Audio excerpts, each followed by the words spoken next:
এই সমস্ত ভালো নিয়ে আমি তাই স্যার হয়ে যাইনি স্যার এখানে খুব ডিস্টার্ব হচ্ছে আমি অনেক ওখান থেকে মনে করে বুঝছেন ওখানে বলতে হ্যাঁ তাহলে হাসান ভাইকে বলতে হবে না আমি কি করবো এখানে হ্যাঁ আমার কিছু কাজ আছে এখানে কোনো কাজ নেই এই যে আসবে আমারটা আসলে তারপরে যখন কারেক্ট হবে তখন কথা হবে এখনো হয় না এখানে আমার শেষ হয় আসসালামু আলাইকুম, কেমন আছেন স্যার? হ্যাঁ স্যার কেমন আছেন? কেমন আছো তোমরা? আমরা ভালো আছি স্যার, আপনি কেমন? আমরা ভালো আছি স্যার, আপনি কেমন আছেন? তাহলে আজকে কি ক্লাস? বিজ্ঞান ক্লাস মনে আছে তো?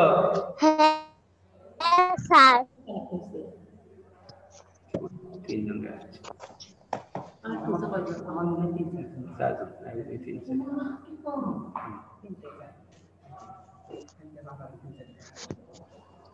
সমাজ আছে। তাহলে আমরা ক্লাস শুরু করি নাকি? সবাই আজকে আমরা একাদশ অধ্যায় শুরু করব। শুনতে পাচ্ছ? জি স্যার।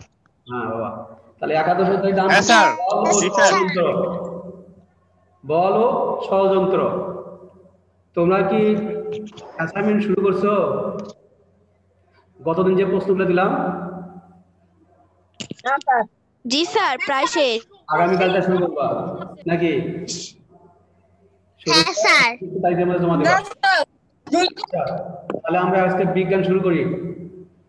বিজ্ঞান দেখো একাদশ অধ্যায় কি বলা আছে? সমাজ। বল ও ষড়যন্ত্র। আর সমাজ স্যার।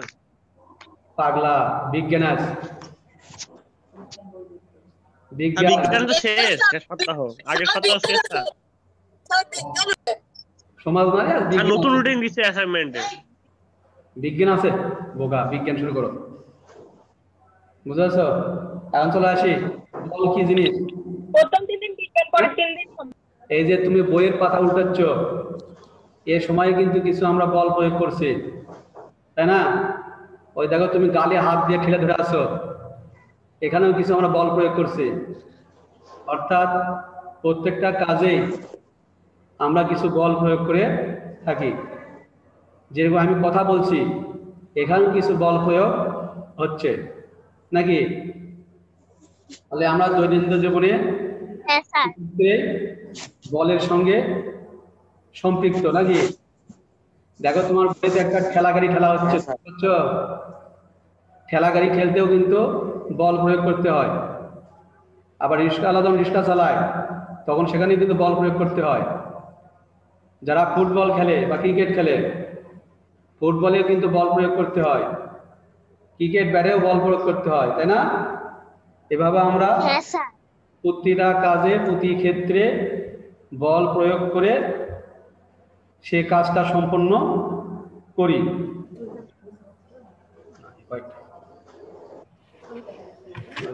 কখনো কখনো কাজটা আসবে।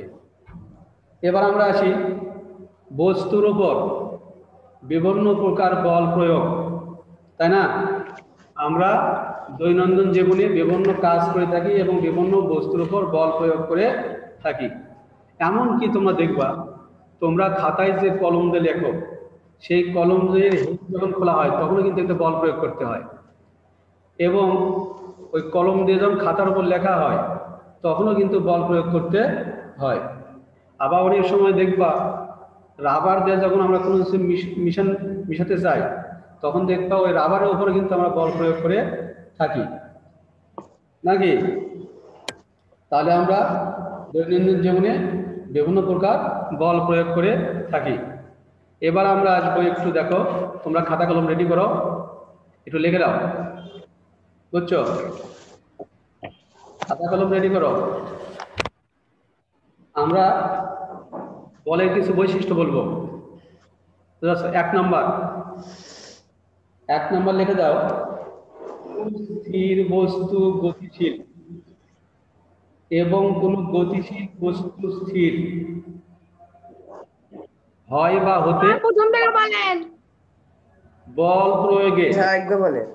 1 নাম্বার, বল প্রয়োগে কোন স্থিতিশীল বস্তু গতিশীল এবং গতিশীল বস্তু স্থিতিশীল হয় বা হতে চায়। বুঝতে পারছো? আমি আরেকবার বলবো, বল প্রয়োগে কোন স্থিতিশীল বস্তু গতিশীল অথবা গতিশীল বস্তু স্থিতিশীল হতে চায়।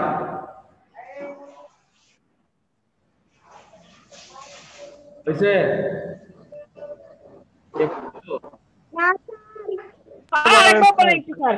আচ্ছা বাবা, এবার যারা আমরা হয়েছে 2 নাম্বার, বল প্রয়োগে চলন্ত বস্তু গতি বাড়ে। বল প্রয়োগে চলন্ত বস্তুর গতি বাড়ে বা গতি কমে।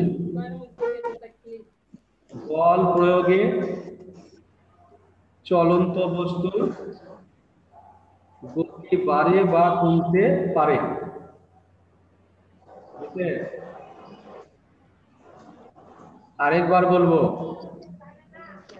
বল প্রয়োগে কোনো গতিশীল বস্তুর গতি বাড়ে বা কমে। যেমন উদাহরণস্বরূপ, কোনো গাড়ি স্থিতিশীল অবস্থায় আছে অর্থাৎ বন্ধ অবস্থায় আছে, সেখানে যদি আমরা 4-5 জন লোক যদি বল প্রয়োগ করি, গাড়িটা গতি বাড়বে, চলবে। আবার কোনো চলন্ত, যেমন একটা সাইকেল কে যদি আমরা 2-3 জন বল প্রয়োগ করে টান দিই বা ধরে রাখি, তাহলে সাইকেলের গতিটা কমবে। তাই বলা হচ্ছে, বল প্রয়োগে কোন চলন্ত বস্তুর গতি বাড়ে বা কমে। এবার যাবো আমরা 3 নাম্বার। হয়েছে? হয়েছে কি? এবার আমরা আসি 3 নাম্বার, চলন্ত বস্তুর গতি পরিবর্তন হয়। কোন চলন্ত বস্তুর উপর বল প্রয়োগ করলে বস্তুর দিক পরিবর্তন হয়। উদাহরণস্বরূপ, কেউ হয়তো একটা বলের উপর বল প্রয়োগ করলো, বলটা চলছে যাচ্ছে, এই অবস্থায় কেউ যদি ওখানে বলের উপর যদি পা আঘাত করে, দেখে বলটা যে সোজা যাচ্ছিল ওই সোজা না যায় অন্যদিক বাঁকা হয়ে যাবে। তাই এটা বলতে পারি, বল প্রয়োগে কোন চলন্ত বস্তুর গতি পরিবর্তন হয়। গতি পরিবর্তন হয়। আবার যাই 5 নাম্বার,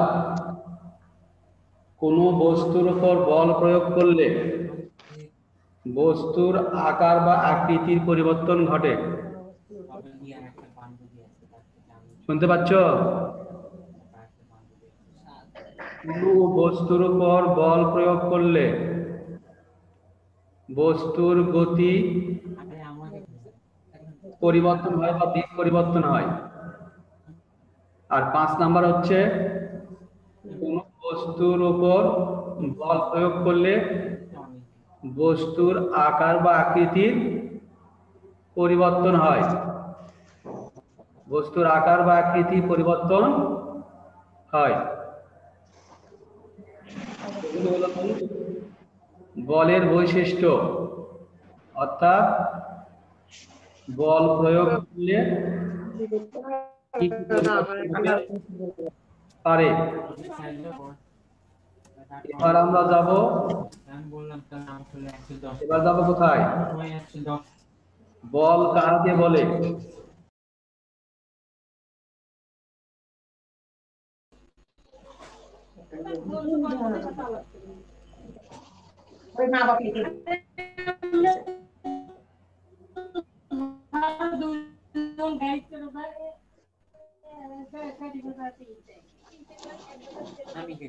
আচ্ছা, শুনতে পাচ্ছ তো?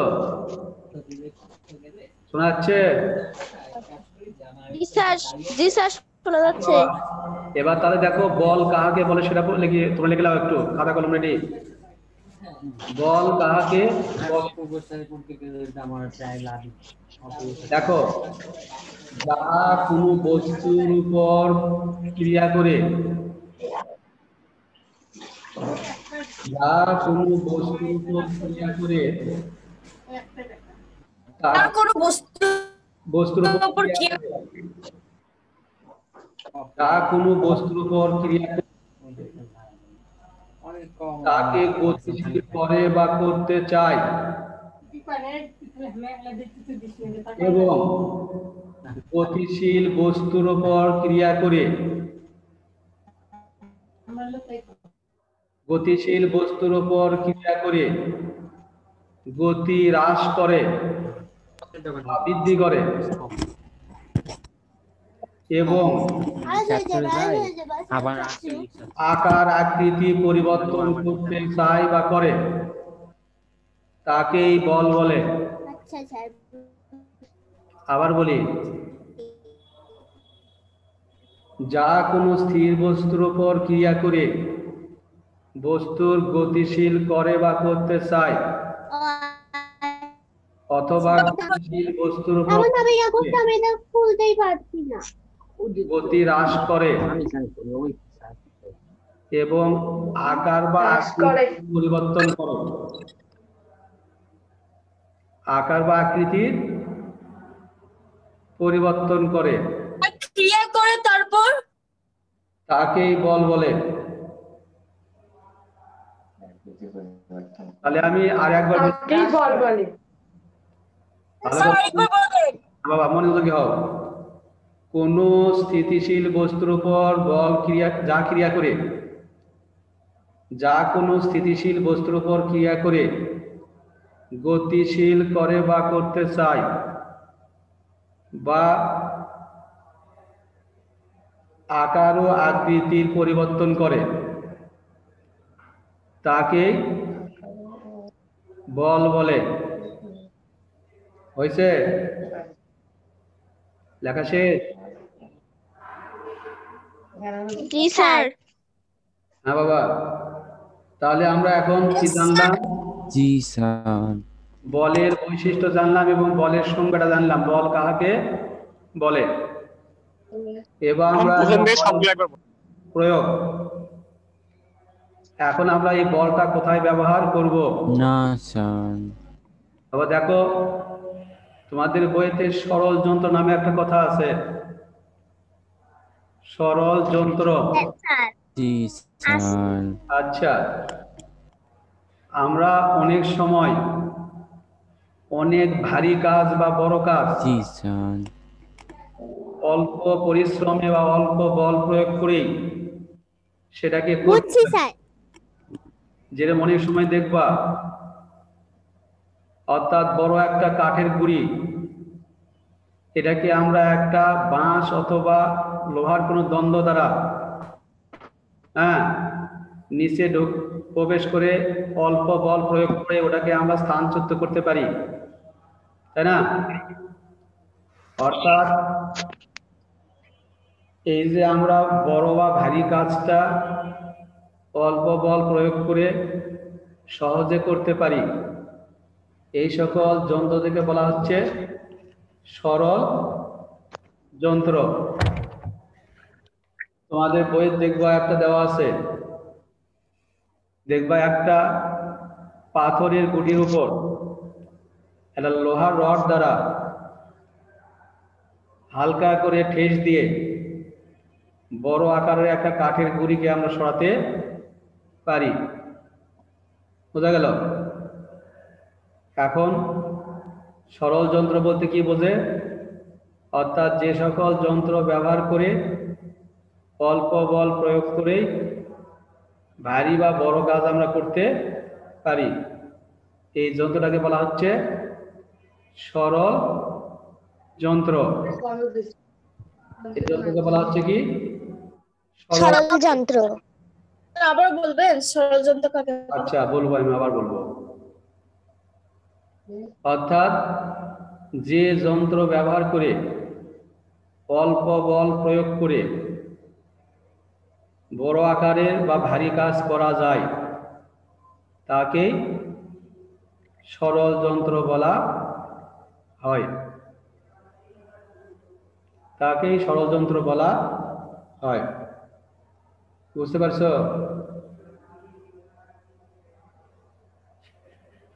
আচ্ছা, Yes, sir. Yes. এবার আমরা একটু আসি সরল যন্ত্রের বৈশিষ্ট্যগুলো কি বুঝেছ? এই যে যে যন্ত্রতে আমরা ভারী কাজ করতে পারি, অল্প বল প্রয়োগ করে ভারী কাজ বা বেশি কাজ করতে পারি, এই যন্ত্রটার বৈশিষ্ট্য কি আমরা শিখে যাবো। হ্যাঁ, দেখো 1 নম্বর বৈশিষ্ট্য, প্রযুক্ত বলকে কয়েক গুণ বৃদ্ধি করে। এই যে সরল যন্ত্রটা, আমরা যে বল প্রয়োগ করলাম এই বলটাকে কয়েক গুণ বৃদ্ধি করে। তাহলে সরল যন্ত্রের প্রথম বৈশিষ্ট্য বা কাজ কি হলো, আমরা কোনো কাজ করার সময় যে সরল যন্ত্র ব্যবহার করি, এই সরল যন্ত্রে আমরা যে পরিমাণ বল প্রয়োগ করি, ওই সরল যন্ত্র কি করে, ওই পরিমাণ বলকে কয়েক গুণ বৃদ্ধি করে।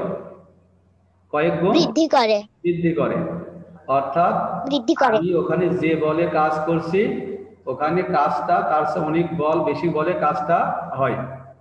বোঝা গেছে? এবার আমরা যাব 2 নম্বর বৈশিষ্ট্য। 2 নম্বর বৈশিষ্ট্যে বলা আছে, দেখো, কম বল প্রয়োগ করে বেশি কাজ করতে পারি। মনে করো একটা বড় কাঠের গুঁড়ি, ওটাকে সরাতে মনে করো 5 জন লোকের প্রয়োজন হবে। এই ক্ষেত্রে আমরা যদি ওখানে একটা সরল যন্ত্র ব্যবহার করি, অর্থাৎ লেবার জাতীয় সরল যন্ত্র, এটা মনে করো লোহার শাবল ব্যবহার করি এবং ওর নিচে যদি একটা পাথরের টুকরা ব্যবহার করি, দেখবো ওই সরল যন্ত্র বা শাবলটা ব্যবহার করাতে যেখানে 5 জন লোক মিলে ওই কাজ করা লাগতো, সেখানে আমরা একাই ওই কাজ করতে পারবো।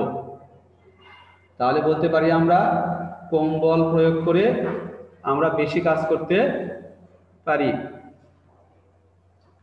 এবার যাব আমরা 3 নাম্বার শর্ত বা বৈশিষ্ট্য। স্যার, বলো বাবা, বলো। স্যার, বইতে আছে কম বল প্রয়োগে কোনো কাজ সম্পন্ন করে, এটাও লেখা যাবে কি? হ্যাঁ হ্যাঁ, অর্থাৎ কোনো কাজ বলতে কি, ওই যে কম বল প্রয়োগ করলাম, আমি কি ছোট্ট একটা কাজ করলাম কিন্তু বড় কাজ করছি, বুঝছো? যে কাজ আমার একা করা সম্ভব হয়তো হবে না, কিন্তু আমি ওই সরল যন্ত্র ব্যবহার করে ওই কাজটা আমি একাই করতে পারছি। বুঝতে পারলাম?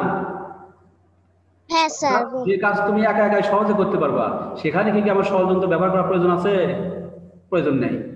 কিন্তু যেটা মনে করে একা করতে পারবো না বা বেশি বলের প্রয়োজন হবে, সেই ক্ষেত্রে তো আমরা সরল যন্ত্র ব্যবহার করি, তাই না?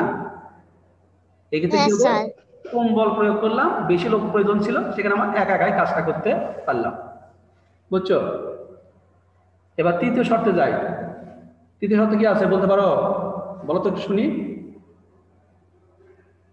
বলকে কোনো একটি সুবিধাজনক দিকে প্রয়োগ করে। হ্যাঁ, তাহলে 3য় বলা আছে কাজকে নির্দিষ্ট একটি উপায়ে সম্পন্ন করা যা অন্য কোনো উপায়ে করা কঠিন।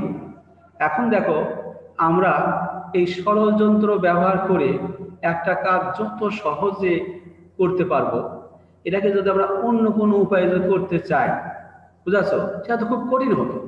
বুঝাছো? যেটা তোমরা অনেক সময় রাস্তাঘাটে দেখবা, কোনো গাড়ি হয়তো রাস্তা থেকে নেমে রাস্তার নিচে পড়ে গেছে, তাই না? এই গাড়িকে যদি আমরা সাধারণ মানুষ যদি এটাকে টানে তুলতে চাই, দেখো যে হয়তো 100টা লোক লাগাও, 100টা লোকেরও হয়তো সাধ্য হবে না ওই কাজটা করা, তাই নাকি? কিন্তু কপি কল নামে একটা ষড়যন্ত্র আছে, বুঝছো? এই কপি কল দিয়ে দেখবা যে একটা লোক এরকম চেন টানতে টানতে ওই কপি কলের মাধ্যমে গাড়িটা উঠে চলে আসবে। তাহলে আমরা বলতে পারি কি, কাজকে নির্দিষ্ট একটি উপায়ে সম্পন্ন করা, অর্থাৎ আমরা এই সরল যন্ত্র ব্যবহার করে যদি কাজটা করা হয়, বুঝাছো, তাহলে এই কাজটা সহজ হবে। কিন্তু অন্য কোনো উপায় ব্যবহার করতে গেলে, সরল যন্ত্র ছাড়া অন্য কোনো উপায় করতে গেলে তখন কিন্তু এটা কঠিন হয়ে যাবে। বুঝাছো? তাহলে আমরা সরল যন্ত্র ব্যবহার করে কাজ করলে কাজটা সহজ হবে। বোঝা গেল? সর্বোপরি দেখো লাস্টে যেটা বলা আছে সেটা হলো কি আছে, গতি ও ও গতি ও দূরত্ব বৃদ্ধি করে। গতি ও দূরত্ব বৃদ্ধি করে, তাই না? অর্থাৎ আমরা স্বাভাবিকভাবে কোনো কাজটা করতে যে গতি পাবো, সরল যন্ত্র ব্যবহার করলে হয়তো তার গতিটা আরো বৃদ্ধি হবে, আরো তাড়াতাড়ি হবে, আরো সময় কম লাগবে। বুঝতে পারছি? তাহলে আমরা সরল যন্ত্র ব্যবহারের যে বৈশিষ্ট্যগুলা, এগুলি আমরা জানতে পারলাম নাকি? জি স্যার। তাহলে এক কথায় বলতে পারি, স্যার সরল যন্ত্র বলতে আমরা বলে যেটা সরল যন্ত্র বলতে আমরা যাহা বুঝি সেটা হলো যে কোনো বিশেষ মাধ্যম বা কৌশল প্রয়োগ করে, কোনো বিশেষ মাধ্যম বা কৌশল প্রয়োগ করে কাজকে সহজে করা।